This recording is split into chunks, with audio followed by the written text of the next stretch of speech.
we have started to discuss the problem of non-equilibrium processes in our previous video. And in this regard, I have provided a very brief introduction regarding the equilibrium and non-equilibrium thermodynamics. Okay? And as I have told you in that very lecture, that our forthcoming videos will be related to the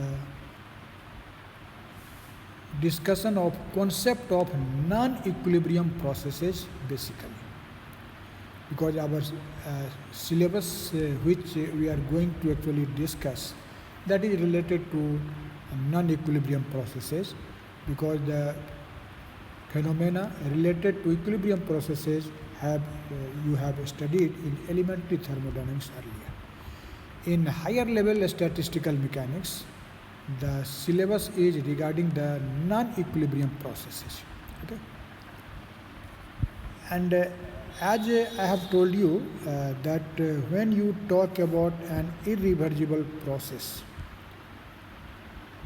then you know in this case the effect produced in a system by a cause cannot be exactly be retraced by the removal of the cause. For example, you know, the heat flow due to difference of temperature, electric current flow due to difference of potential. These are some important examples of irreversible processes. Actually, the phenomena related to reversible processes, you know, you have studied that the reversible processes are completely described by the laws of thermodynamics.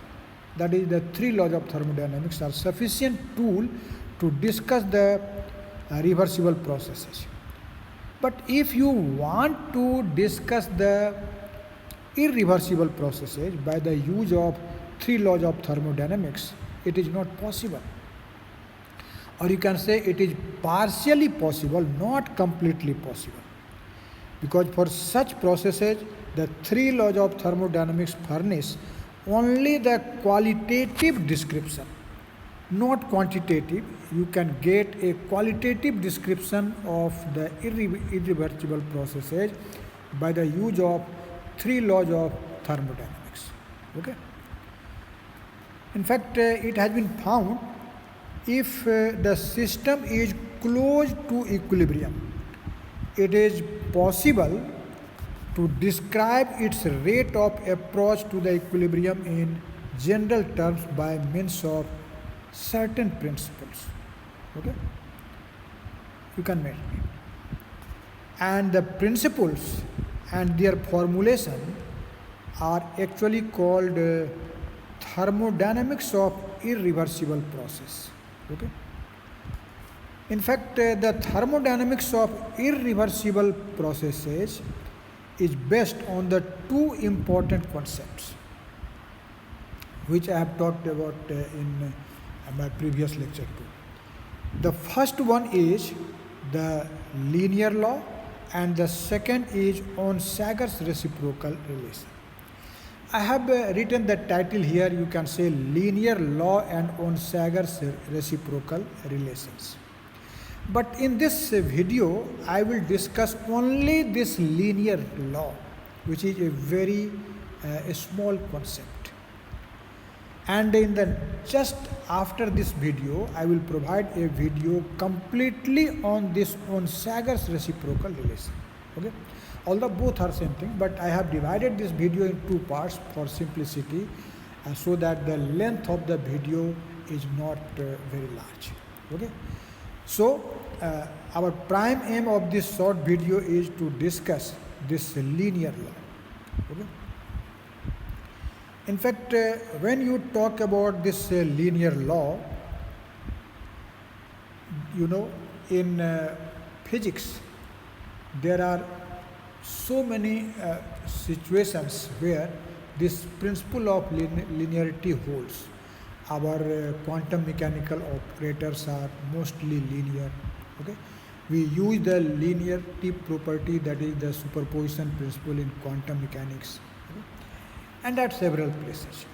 And a linear relationship between two variables is the simplest relation.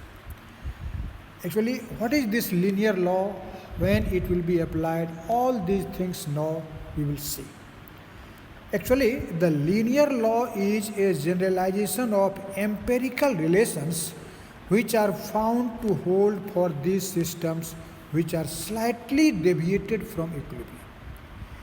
If the deviation of, in reversible process system always passes from one equilibrium state to another. But in case of irreversible process, system is not in thermodynamical equilibrium. But we can apply the idea of linear law only when there will be a very small deviation of the system from its equilibrium state. If the system is not in equilibrium, is in non-equilibrium state, but that non-equilibrium state is slightly deviated from the equilibrium state, then this linear law can be applied. Okay? And so you can say that this linear law is only empirical and has no foundation. Okay? Actually a number of causes give rise to irreversible phenomena. There may be several causes. For example, if you talk about the cause temperature gradient, it means temperature of a body or a system is not throughout same, but it varies point to point. Then this temperature gradient, very well, causes heat flow. Heat flow is caused by the temperature gradient. Similarly, if there is a concentration gradient, then diffusion is caused, you will know very well. And an electric potential gradient causes the flow of electric current and so on. If there is a pressure gradient, there will be a flow of fluid. Fluid always flows from higher pressure to lower pressure. Okay? So definitely in case of an irreversible process, there are actually three things. First of all, there should be any property which has a difference. For example, in case of heat flow, there is a difference of temperature. If it is at temperature T1, this section is at T2, and T1 is greater than T2, then there is a flow of heat from the section T1 to T2. Okay? Actually, here the temperature gradient is the cause of heat flow. These causes which generate any type of flow, these causes are in general called driving forces. Mark it. For example, if temperature gradient is the cause of heat flow, this temperature gradient in this case, in case of thermal conduction, will be called driving force. Similarly, in case of diffusion, the concentration gradient is the cause. Due to difference in concentration, diffusion takes place. Okay? So here, in this case, the concentration gradient will be called driving force. And if you are talking about the flow of electric current, then the temperature difference then the potential difference or the potential gradient works as the driving force. And whenever there is a driving force, the result is called flux. For example, here, due to temperature gradient, heat flow is resulted. So this heat flow in general is called flux or flows. In second example, concentration gradient causes diffusion. So the diffusion flow is called flux. And current is the flux of potential gradient. So definitely in case of irreversible process, there will be some cause which generates or which produces some flow. The cause in general is called driving force, and it is generally denoted by the symbol X, and the quantity which flows, that is called in general flux or flows, and it is in general denoted by J. Okay? Now the linear law actually states that how this fluxes are related to the driving force. Actually, this law states that the fluxes, which is the result of driving force, that is almost linearly related to the driving force. So you can write a linear relation between the driving force and the flux caused by the driving force. Okay? But as I have told you earlier, that this problem of irreversible process can be dealt only when the system is close to the equilibrium state.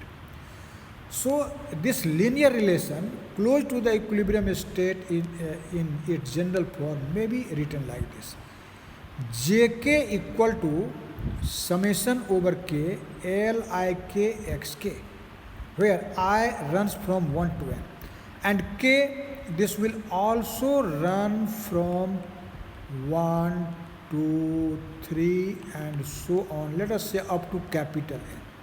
Okay? In this equation, actually what you are saying, you can see this Lik is a coefficient, and when this coefficient or operator is operated on this on the driving force, then when this coefficient is multiplied to this driving force, the result is some kind of flux. For example, if you are talking about heat flow, then this xk will be the temperature difference, and Lik will act like the thermal conductivity. That will be the coefficient. Okay? And Jk will be heat current. Jk will be heat current, that is heat flowing per second, or heat current density, you can say heat current flowing per second per unit area. Okay? So actually in this equation you can see, if you have an idea of the thermal conductivity which we have studied in your elementary course of physics, then we have seen that this Q, that is heat flowing per second per unit area, per second per unit area, Q by AT, which is denoted by J, that is equal to minus K times dt by dx. You can see this is temperature gradient, and this temperature gradient has been written at the place of xk, and this k is the coefficient of thermal conductivity, or simply thermal conductivity, which is at the place of Lik, and Q by AT, where A is cross-sectional area, T is time, this is equal to J, and this is actually called flux. Here this is actually heat current. Okay, heat current. So in general, we express this linear law in this mathematical form: Jk equal to summation over k Lik xk. Okay. So this equation which I have defined here in 1, this equation simply states that the fluxes are the linear functions of generalized forces. You can say xk are generalized forces and jk are the fluxes. So fluxes are simply the linear function of xk, because you can see xk contains power 1. So this is a linear relation. Okay. Now, in fact, in general, this linear relation, this type of linear relations are also called phenomenological relations. And this coefficient Lik are called phenomenological coefficients. For example, in case of heat flow, the phenomenological coefficient is thermal conductivity. In case of diffusion, it is diffusion coefficient. Okay. In case of electric current flow, it is electrical conductivity. Okay. So these are some of the coefficients. Okay. Now, it is possible that in case of an irreversible process, there is only one process or only one cause which causes only one reversible process. In this condition, if there is only one irreversible process, then this phenomenological coefficient is written by the symbol Lii or Lkk. Okay. For example, you can write Lii for electrical conductivity, thermal conductivity, or diffusion coefficient, because in that condition, if you are talking about electrical conductivity, then you have to establish a potential difference across a conductor, only potential difference, and then electric current will flow from higher potential to lower potential. So in this condition, this phenomenological coefficient is written by the symbol Lii, and that will be actually equal to sigma, which is electrical conductivity. Okay? And if you are talking about thermal conduction, then you have to establish a temperature gradient across a conductor, and in that condition, this Lii will be equal to K, which is called coefficient of thermal conductivity or simply thermal conductivity. Okay. But if you are talking about the interference of two irreversible, not reversible, two irreversible processes, then this coefficient will be denoted by the symbol Lik, where I is not equal to K. For example, if we consider two processes are thermal conduction and diffusion, and both of these occur simultaneously. If thermal conduction and diffusion will occur simultaneously, then the coefficient will be written by the symbol Lik. Okay? And this coefficient is then called thermodiffusion coefficient. Thermodiffusion coefficient. Now let us see. If you consider only two simultaneous irreversible processes, then how this equation 1 will be written? There are only two processes. So first equation, when K is equal to, K is equal to 1. You can see here, summation is for K. Summation is for K. So when you will take K equal to 1, then there are only two irreversible processes. In that condition, there will be two terms when we will expand this summation. If we will consider that there are three irreversible processes taking place simultaneously, then there will be three terms. So when we will expand the RHS in this case of two simultaneous irreversible process, then the first equation will be J1 barabar L11x1 plus L12x2. Here this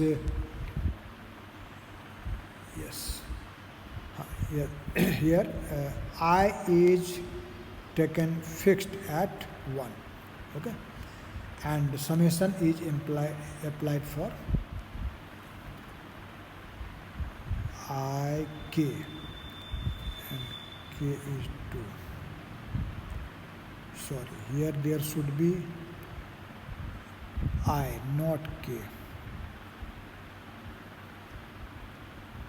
I. Okay. I is fixed at I equal to 1. Then we will consider I equal to 2.